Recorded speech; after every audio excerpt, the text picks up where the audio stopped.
Assalamualaikum warahmatullahi wabarakatuh. Nama saya Ahmad Hafid SIPMA, dosen tetap Fakultas Ilmu Sosial dan Ilmu Politik Universitas Setiabudi Rangkas Bitung, Prodi Ilmu Pemerintahan.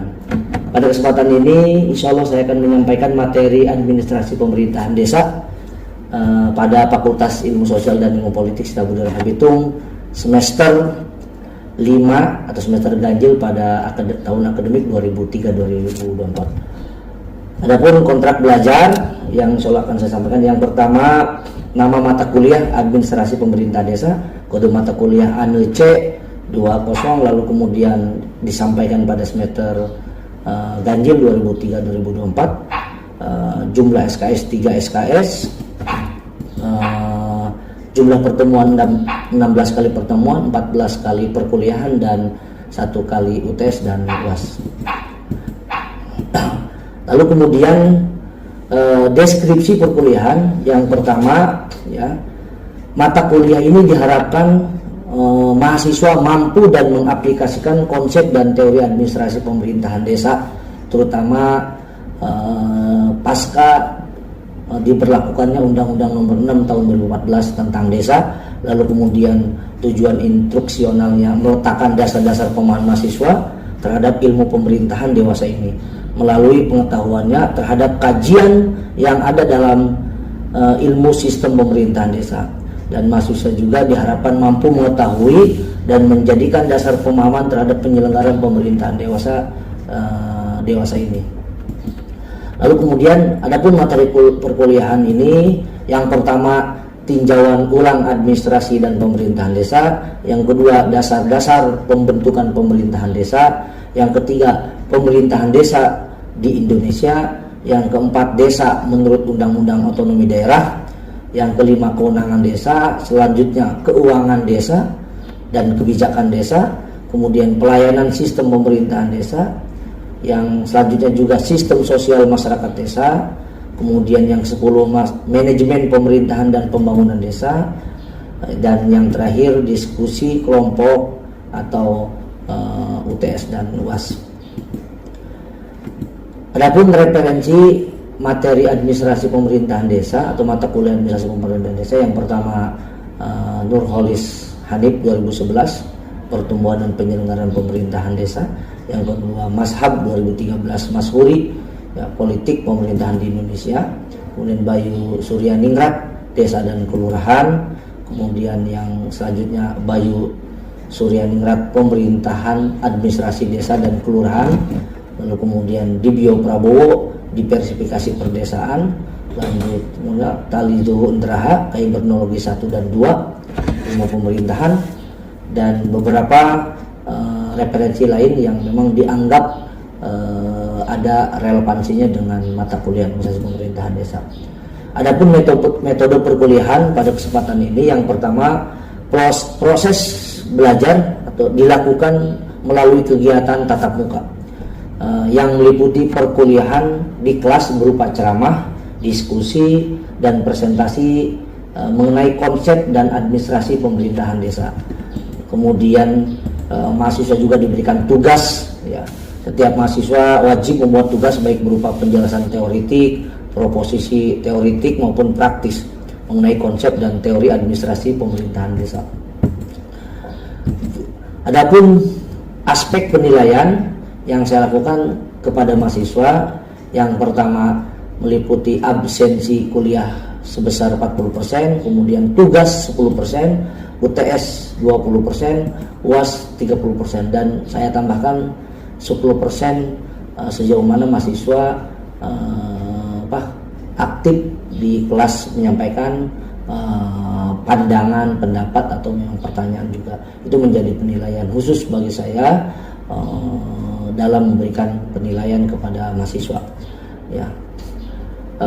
Baik, insya Allah kita akan bersama-sama menyimak bagaimana metode perkuliahan yang saya lakukan secara tatap muka. Terima kasih. Assalamualaikum warahmatullahi wabarakatuh. Waalaikumsalam warahmatullahi wabarakatuh. Selamat pagi anak-anak. Baik. Selamat pagi. Baik. Bagaimana keadaannya, sehat? Alhamdulillah. Ya, insya Allah hari ini kita menginjak pertemuan kedua ya. Sebelum kita melaksanakan proses pembelajaran, insya Allah kita sama-sama supaya mendapatkan keberkahan ilmunya, bermanfaat ilmunya. Marilah kita berdoa. Berdoa disilakan. Bismillahirrahmanirrahim.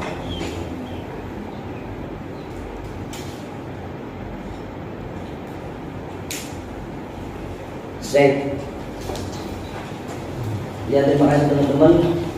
Hari ini kita akan bersama-sama mengikuti proses pembelajaran terkait mata kuliah administrasi pemerintahan desa. Ya, teman-teman, kenapa memang hari ini harus disampaikan mata kuliah administrasi pemerintahan desa?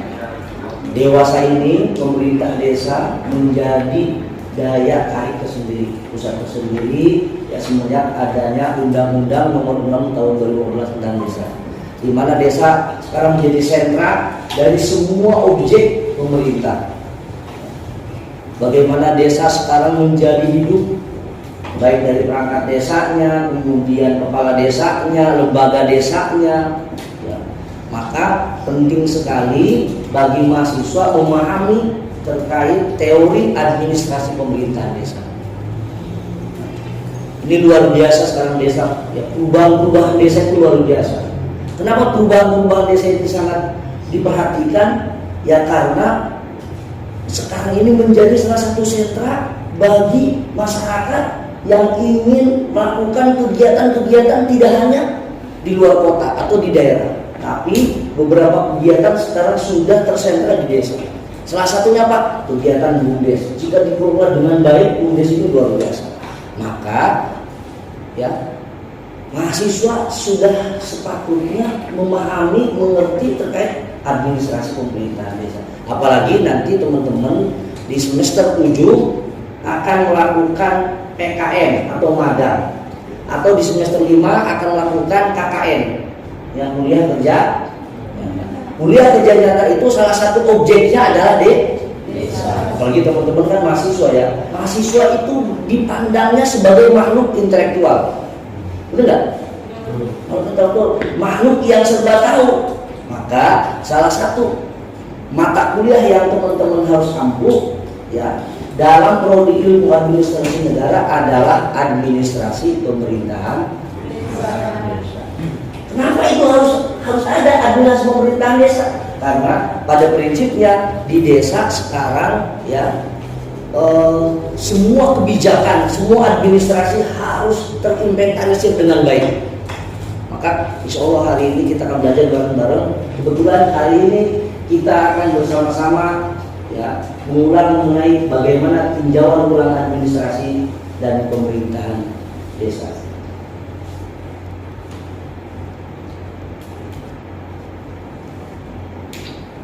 Nah, sekedar mengingat saja ya, mungkin teman-teman mungkin lupa, dan ini kan biasanya nih mahasiswa ya ketika sidang skripsi pas ditanya dalam teori, bagi teman-teman jurusannya administrasi, barangkali ada yang belum tahu apa sih pengertian administrasi secara sempit. Ada yang tahu nggak? Administrasi sempit ada yang tahu? Apa? Ya, terus tulis, data mencatat. Oh, kalau secara luas? Kalau secara luas? Kelompok orang, bekerja sama untuk mencapai tujuan tertentu. Unsur-unsur sudah dapat, tadi administrasi secara sempit sudah benar. Teman-teman nanti akan dapat ketika skripsi biasa ditanya. Ini banyak mahasiswa yang memang jujur ya, ngapalkan isi, yang lainnya hasil pembahasan skripsi, ternyata ditanya pengertian administrasi sempit dan luas sudah tahu. Ini banyak kejadian ini ya. Makanya apalagi teman-teman jurusan prodi administrasi harus bisa membedakan antara perbedaan administrasi sempit dan sempit. Nih, kita akan bahas bareng-bareng ya. Lihat. Administrasi dalam arti sempit berasal dari kata administratif, bahasa Belanda. artinya meliputi kegiatan catat, benar yang disampaikan Mudali Pak. Surat, pembukuan ringan, apalagi ketik, agenda dan sebagainya yang bersifat teknis ke tata usaha. Maka benar ya, yang berhubungan dengan tata usaha, yang berhubungan dengan agenda, yang berhubungan dengan pembukuan itu disebutnya administrasi secara sempit. Penting dalam sebuah organisasi, penting dalam sebuah birokrasi, bagaimana kita memahami administrasi secara sempit. Karena kenapa? Jika tidak ada ketatausahaan atau administrasi secara sempit, hari ini saja kalau tidak ada catatan bahwa teman-teman termasuk mahasiswa administrasi negara semester 5 bisa tidak dikatakan sebagai mahasiswa FISIP Universitas Taburan itu. Maka penting ya, jadi administrasi kita memahami administrasi secara sempit. Lalu kemudian lihat administrasi sempit sama dengan tata usaha adalah bagian kecil kegiatan daripada administrasi. Jadi tata usaha bagian kecil, karena administrasi sama dengan tata usaha itu bagian kecil dari administrasi. Ya, administrasi dalam arti luas berasal dari kata administration, bahasa Inggris ya. Apa? White menyampaikan administration is a process common to all group people, public or private ya, sipil or military, large scale or small scale ya. Atau administrasi adalah suatu proses yang pada umumnya terdapat pada semua usaha kelompok, negara atau sipil atau usaha yang besar atau yang kecil. Jadi semua elemen, semua unsur pasti memerlukan administrasi secara administrasi itu hadir, termasuk nanti dalam rumah tangga. Ada nggak administrasi rumah tangga?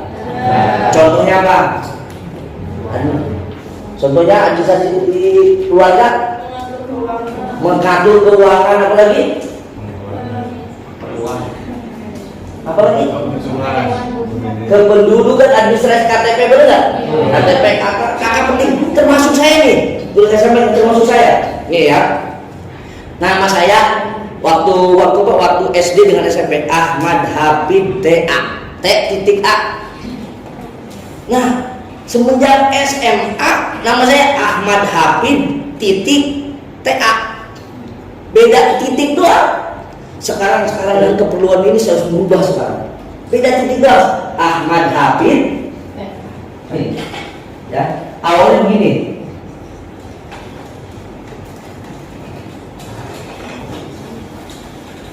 Ya, titik. Sekarang ternyata saya juga baru ngomong catat. Pas satu mau persiapan ini Ahmad Habib. Ternyata di jasa itu dari mulai SMK ya, titik di sini nih, titik TA. Saya harus berubah semua, akte kelahiran, kemudian KTP, KK, NPWP, semua harus berubah. Ini penting, berarti administrasi penting. Perhatikan, penting ya. Ini perhatikan nih, ya. Nanti pastikan kalau teman-teman dalam membuat ijazah itu yang namanya sesuai dengan ijazah yang sudah tertera di tingkat SMA. Lalu kemudian saya ingin mengatakan administrasi sebagai kegiatan kelompok ya, yang menggunakan kerjasama untuk menyelesaikan tujuan. Pada prinsipnya unsur-unsur kelompok ya, yang bekerja sama di sini masih idiom, masih umum. Apa? Kerjasama dalam hal fungsi dan peran. Kerjasama dalam pembagian job desk ya. Kerjasama dalam hal memahami karakter masing-masing antar pribadi, karena organisasi itu akan ada beda kondisi dan situasi. Kondisi seseorang itu berbeda karakter, kita harus kerjasama memahami karakter masing-masing antara pimpinan dengan atasan, lalu kemudian antara bawahan ya dengan pimpinan juga, atau sejawat lah ya, bisa memahami ya, saling bekerja sama. bekerja sama. Ketika kerjasama itu tercapai, maka tujuan yang diinginkan itu akan juga tercapai. Tidak, mungkin agak di level saya. Ciri-ciri administrasi. Kita membahas terkait administrasi dulu ya. Yang pertama, adanya kelompok manusia. Kelompok yang terdiri dari 2 orang. Masa 1 orang, benar nggak? 1 orang berarti 2 aras berarti 2 orang. Masa ngomong sendiri dengan tembok? 2 orang kerjasama. Jadi mudah limpah kerjasama. Jadi wawa. Jadi ahli. Ya. Kerjasama dari kelompok tersebut. Kerjasama. Ini hari ini kita kerjasama. Mohon kerjasama kepada teman-teman mahasiswa ya untuk menjaga kondusivitas, menjaga semuanya agar ke depan kampus FISIP atau kampus FISIP jauh lebih maju kembali. Maju lagi, amin ya. Kegiatan, proses atau usaha kegiatan, berkegiatan, program kerja, ada perencanaan, ada evaluasi, ada pengawasan, itu merupakan bagian daripada kegiatan. Nah, hari ini kita berkegiatan di kampus berkegiatan. Ini merupakan daripada unsur-unsur administratif. Bimbingan, supervisi, bimbingan, pengawasan itu menjadi bagian daripada unsur yang ada dalam administrasi. Ketika teman-teman tidak memahami dalam sebuah organisasi, ketika teman-teman tidak memahami sebagai fungsi mahasiswa, maka dibimbing. Wajib ada bimbingan ya. Karena apa? Agar ada pengarahan, agar memahami peran dan fungsinya. Tujuan ini yang paling dijadikan utama dalam sebuah organisasi administrasi, yaitu adanya tujuan, di mana tujuan itu menjadi sentra ya bagi seluruh organisasi maupun birokrasi ya, semua kegiatan termasuk apa? Dalam keluarga, dalam organisasi kecil, birokrasi, OKP, ormas, mempunyai tujuan nggak? Ya, mempunyai tujuan. Lanjut, ya. Pemerintahan dalam arti luas dan tadi berbicara administrasi. Ingat mata kuliah kita administrasi pemerintahan. Satu-satu kita belajar administrasi dulu, sempit secara luas. Sekarang berbicara pemerintahan. Ya, paham ya? Pemerintahan secara luas semua organ-organ dalam tubuh. Ada organ-organ enggak? Ada. Siap, coba saya ingin tahu organ-organ dalam tubuh apa saja? Hah? Apa? Jantung, apa lagi? Paru-paru, apa lagi? Ginjal, apa lagi? Hati, usus, lambung. Itu organ benar? Organ. Atau badan-badan, atau lembaga-lembaga, atau alat kelengkapan negara. Ada yang tahu nggak alat kelengkapan negara apa? Alat kelengkapan negara. Contohnya alat kelengkapan negara, ada yang tahu? Coba. TNI, Polri. Itu alat kelengkapan negara, ada nggak? Atau aparatur negara? Aparatur negara siapa? AS, birokrasi, benar nggak? Ini berbicara pemerintahan, maka ya berbicara birokrasi yang menjalankan berbagai macam kegiatan atau aktivitas untuk mencapai tujuan negara. Tujuan negara ingat tertuang dalam Undang-Undang 1945 alinea ke-4. Pada prinsipnya bangsa Indonesia itu mempunyai tujuan besar. Apa salah satunya tujuan negara Indonesia? Mencerdaskan kehidupan. Nah, hari ini teman-teman hadir datang ke FISIP dengan mengambil jurusan atau prodi ilmu administrasi negara, bagian daripada salah satu tujuan negara Indonesia yaitu mencerdaskan kehidupan bangsa. Lihat, ya, yang beraktivitas apa? Melalui, mohon maaf ya, instruksi presiden, melalui undang-undang ya, yang diejawantahkan kepada kementerian masing-masing. Ya, ada menteri pertanian, urusan pertanian, ada menteri pendidikan, sosial, agama, kemaritiman, Kemudian apalagi kementerian apalagi? Apa?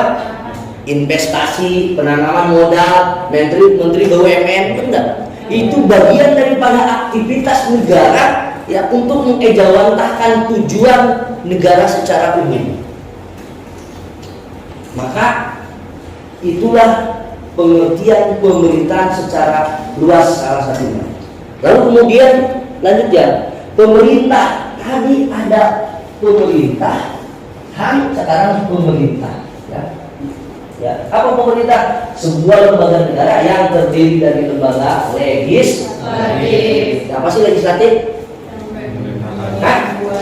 Pemerintahan. Legislatif siapa legislatif?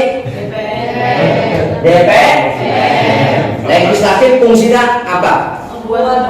Membuat undang. Apalagi?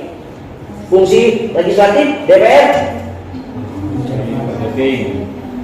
Budgeting, betul. Budgeting apa lagi?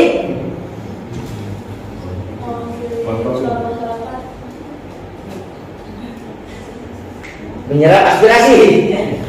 Fungsi yang budgeting, controlling dengan legislasi, membuat undang-undang.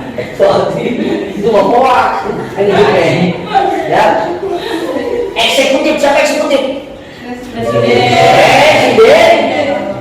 Presiden saja eksekutif, wakil presiden dan para menteri, para menteri.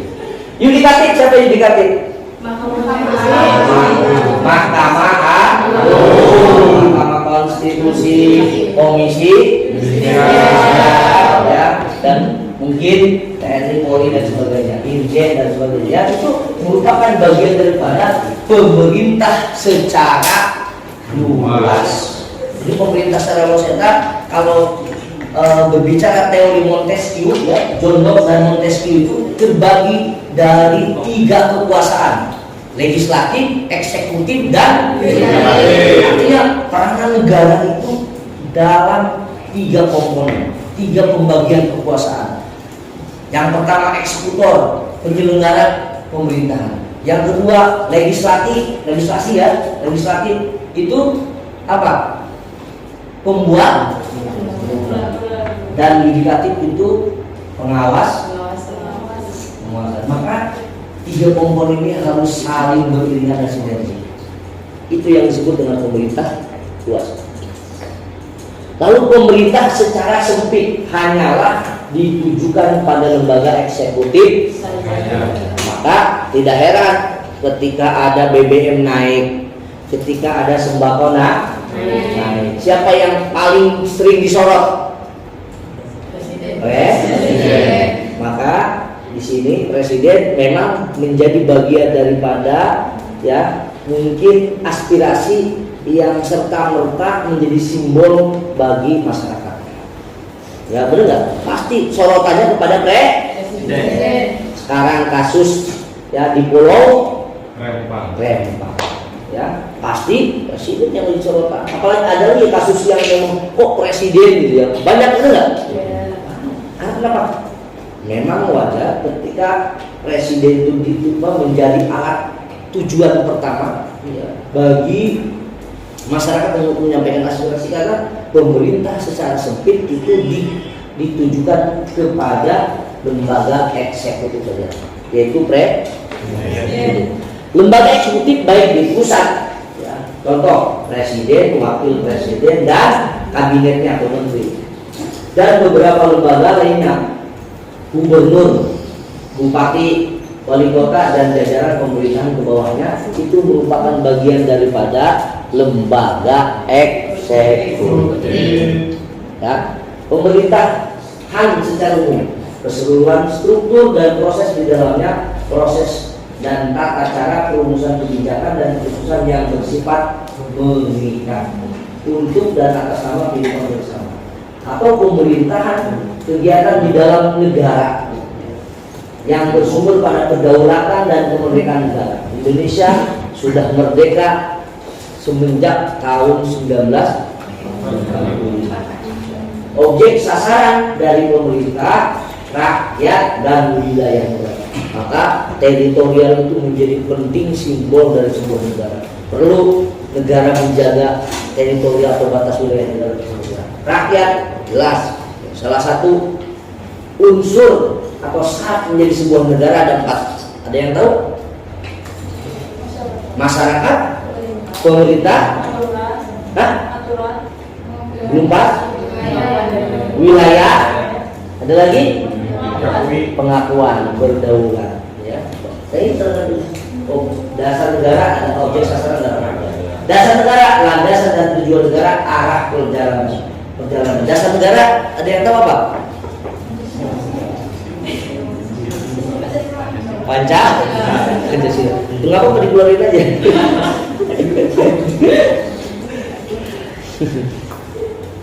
Lanjut ya. Ini kita mungkin di lewat aja ya. Dasar-dasar pembentukan pemerintahan desa, atau nanti kita berbicara mengenai pemerintahan desa. Ya. Sudah mulai mengerucut sebelum kita ke pemerintahan atau pemerintahan desa. Ternyata desa juga ya, ada dasar pembentukan desa. Pembentukan desa merupakan tindakan mengadakan desa baru di luar desa yang ada. Coba saya tanya di sini nih. Ya, ada nggak teman-teman tinggal di desa yang sudah lama apa yang baru? Maksud baru dibentuk gitu. Udah lama ya? Pernah dengar nggak desa baru? Belum pernah ya? Ya mungkin karena memang desa sekarang jadi moratorium ya. Jadi memang pembentukan desa baru di moratorium. Tapi ada nggak? Ada, karena ada aturannya. Ya, desa dibentuk harus memperhatikan syarat-syarat seperti minimal batas usia desa ini. Nanti makanya penting ya, saya tanyakan ke teman-teman, setiap birokrasi pasti profil organisasi itu harus ada. Ya, salah satu profil itu ya yang harus terisi adalah batas wilayah.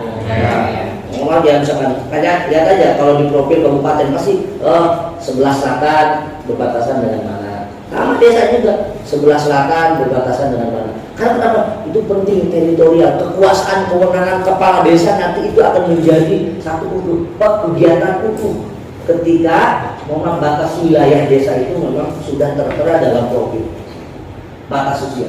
Jumlah penduduk menjadi bagian daripada syarat desa itu dipekarkan atau tidak, atau dibentuk atau tidak ya. Wilayah kerja yang memiliki akses transportasi antar wilayah, sosial budaya, potensi desa juga memang menjadi syarat, dan syarat-syarat lain.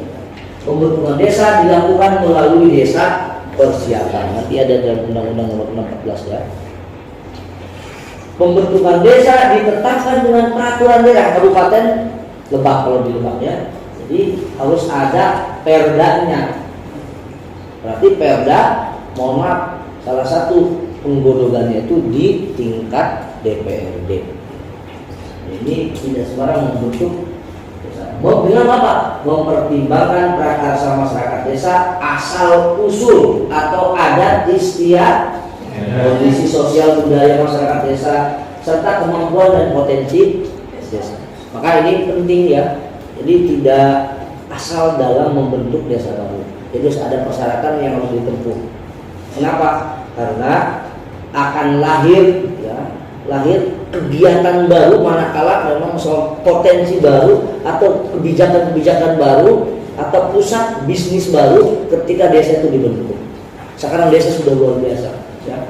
Dan kurang lebih di Kabupaten Lebak ada berapa desa? 28. Kecamatan itu mah. Oh, kecamatan. Desa ada 340 desa. 40 desa ya.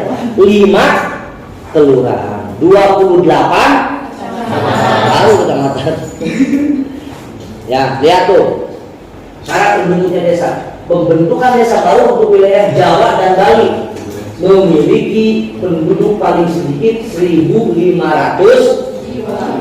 Nah, desa itu boleh dipekarkan kalau ada 1.500 jiwa.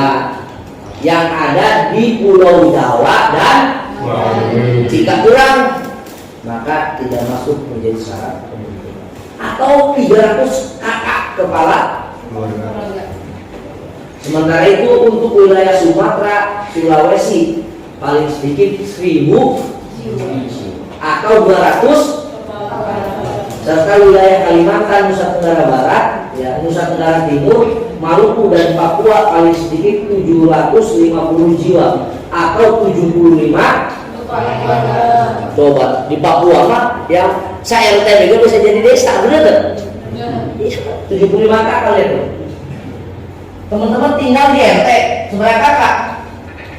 Saya juga tinggal ya di perumahan ada 200 kakak, berarti sudah berhak menjadi desa, bener nggak? Tapi lihat di daerahnya Papua maupun karena memang jumlah penduduknya belum padat. Kalau di daerah Jawa kan padat ya, Jawa dengan Bali kan padat, maka ada syarat wajib yang ini.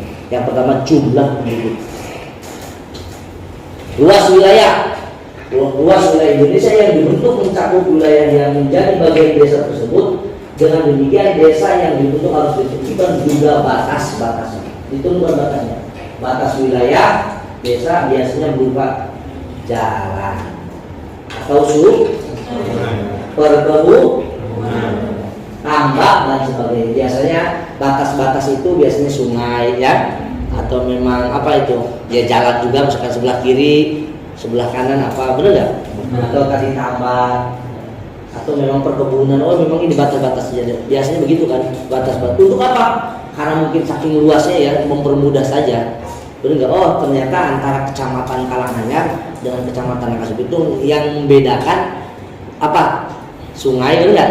Ya, jadi batasnya itu sungai. Begitu salah satu contohnya ya. Kemudian bagian wilayahnya, wilayah Indonesia terbentuk dari beberapa wilayah dusun. Adapun wilayah dusun terbentuk atas beberapa wilayah rukun warga. Wilayah RW atau rukun warga merupakan gabungan dari beberapa wilayah rukun tetangga. Jadi wilayahnya jadi mungkin ada beberapa RW maupun RT ya. Ini perangkat desa. Kepala desa dalam menjalankan tugas dan wewenangnya dibantu oleh para perangkat. Nanti di desa ada perangkat desa. Teman-teman nanti jika nanti kegiatan nanti di bulan Desember, nanti kakak kelas kami yang semester 7 akan melaksanakan magang atau PKM di sini magang ya. Nanti akan dilepas ke masing-masing desa yang terpilih untuk mengabdi kurang lebih mungkin selama 2 bulan. 2 bulan nanti di desa. Ya, silakan teman-teman membuat program kerja masing-masing kelompok. Nanti teman-teman harus datang ke kepala desa, nanti harus bisa berkomunikasi dengan para perangkat desa. Nah, perangkat desa apa? Ya, kepala desa dalam menjalankan tugas dan wewenangnya dibantu oleh para perangkat desa. Perangkat desa mempunyai tugas melayani kepentingan masyarakat di desa wilayah tersebut. Maka perangkat desa itu memang ya dibentuk atau diesakan oleh kepala desa untuk membantu pelayanan. Biasanya di desa itu ada kaur atau kasih, kepala urusan atau kepala seksi di masing-masing berdasarkan peran dan fungsinya. Oh, ada kasih pemerintahan, ada kaur keuangan atau kaur umum, ya sama dengan mungkin ya di tingkat organisasi-organisasi yang lainnya. Sarana dan prasarana pemerintahan. Sarana dan prasarana pemerintahan yang menjadi syarat pembentukan desa meliputi adanya kantor. Mana alhamdulillah dengan adanya Undang-Undang Nomor 6 Tahun 2014 tentang desa, sekarang itu terutama di Kabupaten Lebak, alhamdulillah seluruh desa sekarang mempunyai kantor. Ya, ada perangkat desa yang berkantor di rumahnya kepala. Banyak kan dulu? Dulu begitu benar. Sekarang punya kantor desa hebat juga. Ya, ada kantor desa Ilmu yang misalkan ada inventaris motor, benar. Di desa-desa sekarang sudah ada wifi dan itu sekarang berpenghasilan tetap. Kaur kasih saja ya diberikan gajinya itu kurang lebih kalau kasih itu 2,5 lah, 2,5. Kalau sekdes atau kalau memang kepala desa itu di angka 3,5.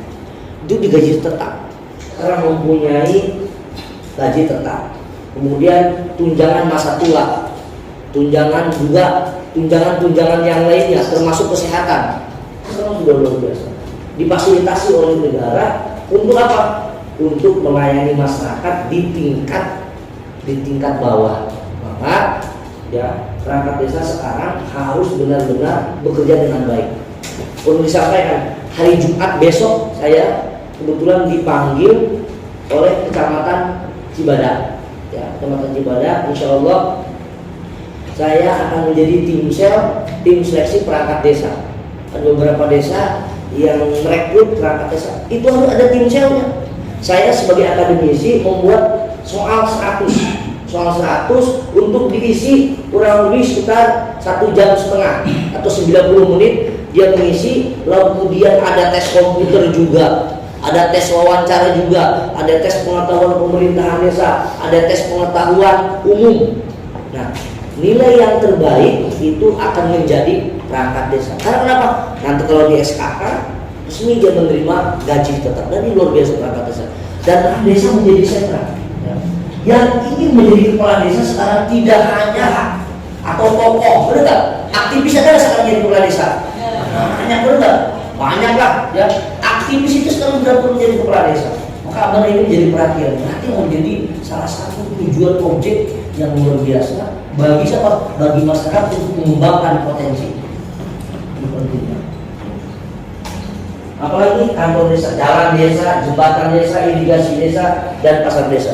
Ya, di beberapa desa yang jauh dari ibu kota, ya, desa itu mempunyai pasar desa, dan itu diwenangkan menurut peraturan desa. Ya. Salah satu kebijakan Menteri Desa itu ya, membuat pasar desa. Nah, wakola Ubed mikir dalam keadaan lapar itu benar. Sudah pada sarapan belum nih? Berat ya. Jadi enggak rindu aja wahnya.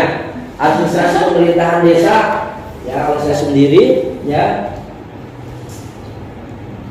Nah, ini kita ini ada gambaran saja. Tadi kan kita sudah belajar mengenai sudah belajar mengenai pemerintahan, benar nggak? Perbedaan pemerintahan sempit dan luas. Pemerintah apa, pemerintah luas apa, benar nggak? Kemudian tadi sudah menyinggung bagaimana syarat menjadi sebuah desa, tidak sembarang. Nah sekarang kita akan berbicara pengertian pemerintahan desa. Pemerintahan desa itu sekarang itu dari tahun ke tahun, ya, dari zaman kemerdekaan, dari zaman Belanda, pemerintah desa sebenarnya sudah diakui.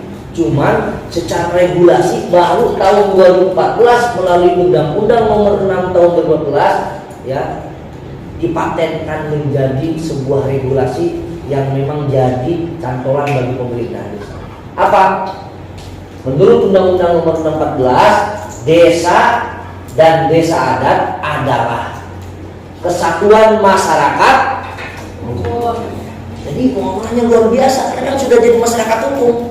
Maka tidak heran kemarin ada beberapa kejadian di Citorek, sempat ada yang melakukan aksi, benar nggak? Terkait pemilihan kepala desa. Atau ada desa yang memang misalkan bermasalah, desa itu mau duluan atau yang menggugat boleh. Karena kenapa? Kan jelas salah satu persyaratan menjadi sebuah desa juga batas wilayah, benar nggak? Mungkin kekuatan hukum. Bahkan sekarang kepala desa diberikan kewenangan membuat perdes peraturan memiliki batas wilayah yang berwenang. Maka ketika dia menjadi kepala desa, terpilih menjadi kepala desa, dia berwenang untuk mengatur dan mengurus urusan pemerintah. Maka dari hulu sampai hilir yang berhubungan dengan pemerintahan desa menjadi tanggung jawab utuh kepala desa. Kepentingan masyarakat, pelayanan, maka yang utama juga. Ya, kepentingan masyarakat itu harus diutamakan bagi kepala desa dan perangkat desa. Jangan sampai ada yang membutuhkan ya untuk pelayanan perangkat desa atau kepala desa melalaikan, tidak boleh. Ini undang-undang. Hak asal usul dan atau hak tradisional luar biasa. bagaimana desa adat dihormati. Benar? Kasepuhan Pasir Eri saja kemarin tampil melalui rengkongnya, benar nggak? Di salah satu kegiatan nasional. Ini luar biasa. Desa adat sekarang luar biasa. Caci Torek, benar? Desa adat, kemudian desa Baduy, luar biasa. Apalagi Baduy. Cisungsang saja jadi sentra kegiatan yang dilakukan oleh atau yang diekspos oleh pemerintahan provinsi. Ini desa adat yang Cisungsang. Berarti menjadi sentra dan momen perhatian bagi semua kalangan. Baduy, siapa yang tidak tahu Baduy ya? Jangankan di wilayah Indonesia, mancanegara juga sudah tahu Baduy. Berarti pengakuan terhadap desa luar biasa juga sangat tinggi. Karena kenapa? Menghargai hak-hak tradisional yang diakui dan dihormati dalam sistem pemerintahan negara Kesatuan Republik Indonesia. Ya. Desa atau pedesaan menurut Undang-Undang Nomor 32 Tahun 2004 tentang sistem pemerintahan daerah, ya. Tapi ini bunyi bukan undang-undang, melainkan salah satu pasal saja. Desa atau pedesaan dapat diartikan sebagai daerah yang ada di luar kota, ya. Jadi desa adalah desa yang ada di luar atau wilayah yang ada di luar kota. Desa merupakan organisasi pemerintahan resmi yang terendah. Ini menurut Undang-Undang 32, karena pada saat itu belum ditentukan atau memang belum disahkan undang-undang tentang desa. Ini PP 72 tahun 2005. Ini peraturan pemerintah sebelum menjadi undang-undang. Desa merupakan kesatuan masyarakat hukum yang memiliki batas berwenang untuk mengatur dan mengurus kepentingan masyarakat setempat berdasarkan asal usul dan adat istiadat yang berlaku dan dihormati dalam sistem negara Republik Indonesia. PP sebenarnya sudah mengatur terkait bagaimana masyarakat diberikan kewenangan secara hukum, tapi belum secara detail ya diakui, berbeda dengan Undang-Undang Nomor 14. Nah, desa mutakhir teman-teman nanti akan dibaca ya masing-masing ya.